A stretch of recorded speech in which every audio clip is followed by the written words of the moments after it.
I have a suspicious laser rifle. I got it from one of those crackheads, what do they call themselves? Blood Eagles? Anyways, they're carrying around toys which they really shouldn't.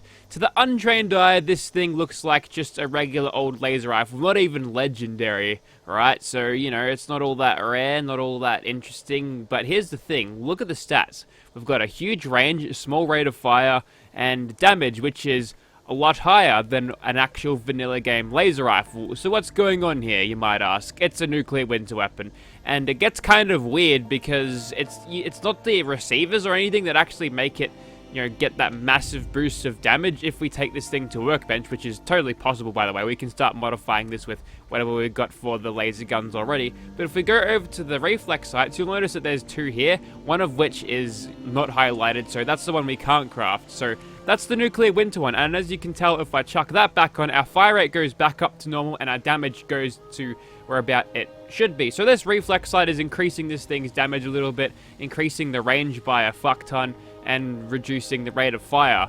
Everything else can actually be switched out. So if I wanted to go calibrated capacitor for extra crit damage, why not, eh? And if we want to go aligned barrel, I mean, this is all pretty superfluous stuff. You can chuck on I guess, a sniper barrel. I don't have any rifleman perks on, but 62 is kind of high for this thing. We'll keep these things on now, but a calibrated capacitor is going to do better than a speedy because, well, that basically does nothing. It does nothing with the automatic barrels, but yeah. So as compared to a regular old laser gun, as you can tell, the damage is different. We've got a higher rate of fire on the vanilla one, which, you know, I feel like I'll back this one in DPS anyway, just because of how fucked the calculations are for energy damage, because we'll only be hitting for like 10 with this thing. I mean, we're not spec'd or anything, but let's see what they are when they are spec'd, right? So, yeah, it's a commando weapon, so we'll chuck on the commando perks, including expert commando. That goes on. You've got these ones. You can chuck on bloody mess as well for 50% more damage, and now we're doing 94 versus 72. So, you know, I feel like in terms of DPS, this one will still slightly win. Maybe. I'm not really sure. I don't really care. This thing's script, by the way. I was going to do this one day, but then I tested out on the gulpers out back, and I realized what a giant piece of crap that it was, and I haven't gotten around to shoving it in a script machine yet. Let's just shoot things. Okay, so here we are outside of r/Fallout 76 headquarters, and this is the suspicious one. We'll tell the difference between the variants with... That's the camera. There we go. We'll tell the difference between the variants with the paint on it. This one's got the amateur paint or whatever. And with a chest shot, if I can make this thing fire, 181. Obviously, you know, that was a sneak critical, but the next one will be 2 because they forgot where I was. 134. So, honestly, probably not a whole lot of difference going on here.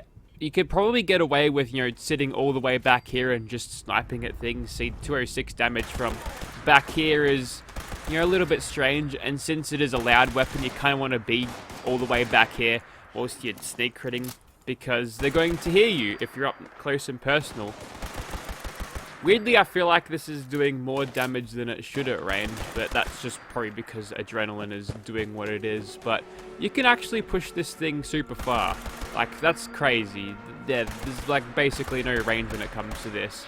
I haven't played Nuclear Winter in a long time. There we go, we're pushing on the end of this thing's range right now.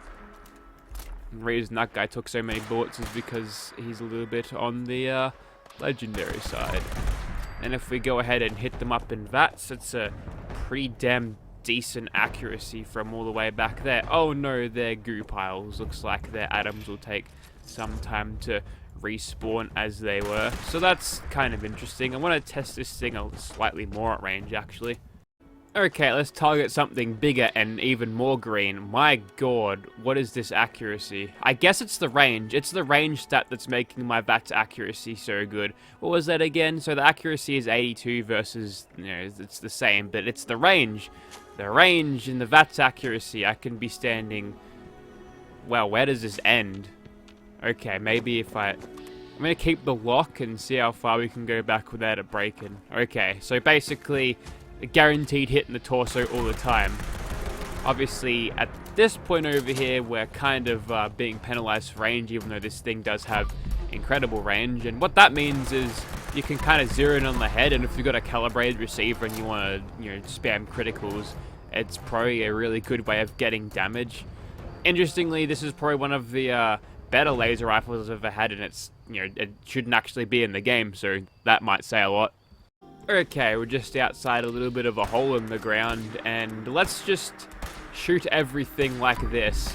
Wow, that's broken. You can grab these. They're not typically hard to find. You just gotta find yourself one of those blood eagles, right? And there's a chance that they'll be using these laser guns, and they don't drop them guaranteed. Like, wow, really? Just one mag the thing? Of course. Revenge. I will have my revenge. I'll shoot you in the head because it'll make it more painful. Unfortunately, laser guns aren't good at crippling shit.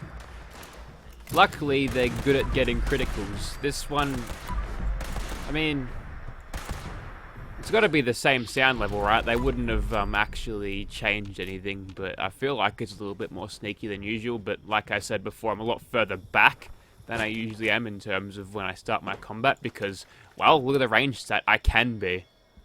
And in an attempt to demonstrate how range works, I'm going to shoot this car, or this truck, and you'll notice that,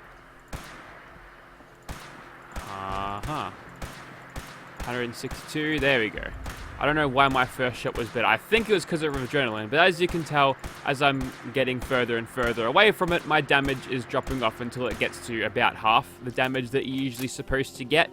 And then it'll just, that'll be where it flatlines. Kind of like the standard drop-off that you'd get in the Battlefield games, for instance, if you're interested in that, if you ever went to simthic.com. Good stuff there, very good data miners.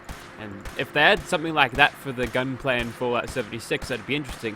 Now, since we've got such a huge range on this, I can stand back and go probably even out of render distance before we actually hit that 50% mark, which is there.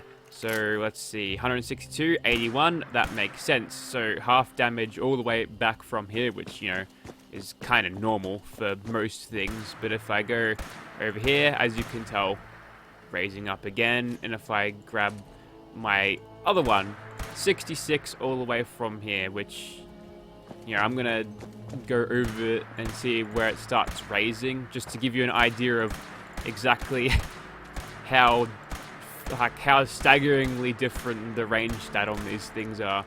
Also 66 Palpatine numbers. So, yeah, basically from here to, where that thing was is the range difference. It's crazy. It's super broken. Okay, so I suppose the biggest flaw about this weapon would be its rate of fire. We've got a blazingly fast reload as compared to normal, which is good stuff, but we might not have the DPS just to, kill these guys and make it quick enough. Although, since these ghouls are super lazy these days, I feel like we might have a little bit of a chance. If I take 2-3 shots to kill the bastards, that's when we're having a little bit of trouble because they're going to be not swarming me at all. Back in my day, I made this joke too many times before, but at least have some sort of pressure put on me, ghouls. You're not really pushing this thing to the limit if you're just waltzing up for a stroll, just, walking around like you would on a Sunday afternoon through the park. It's not very intense, is it? But we had a legendary here, and people usually get fucking pissed off if I don't pick them up. But yeah, I mean, I could go on. I could. But I won't. But I could. And I am, because I want revenge. Revenge is a disc best served with high-tech energy weapons, right? That's how the saying goes. Look at the time to kill on these guys. If you get swarmed with this thing, you are pretty dead. Although, if you're using criticals, it seems to go alright. And if I get crippled, that'd be bad. Being staggered, also bad. But, yeah. I mean, I could easily just have played this super cautiously because these ghouls couldn't be less interested in swarming me. That one's a bit tanky, though. We'll just hop around, and you know what? I think you get the point. So, there you have it. A little bit of an examination of a weapon that really shouldn't be in the game, and a discussion about how this range stat works. And a lot of people... I mean, I think this stat was the reason why people thought the Scotch Beast Queen got stronger with more players around, because they'd be shooting her in the air and doing fuck all damage because of, one, her super, like, 70% damage reduction factor, and obviously being at range, you're going to hit her for basically nothing. So, you know, it's a little bit of the old confirmation bias going on there. So, you know, if they believe it, it must be true. But yeah, it's been disproved, and this is why. It's just the range stat. Well, probably won't have as many problems with it with this one, but you'll have problems in terms of DPS, I think. But there you go, something a little bit different. I don't think it's, you know, interesting enough to do a proper spotlight video on, so I'll just talk about something else instead, something useful, something if people don't actually know about it. Thanks for watching.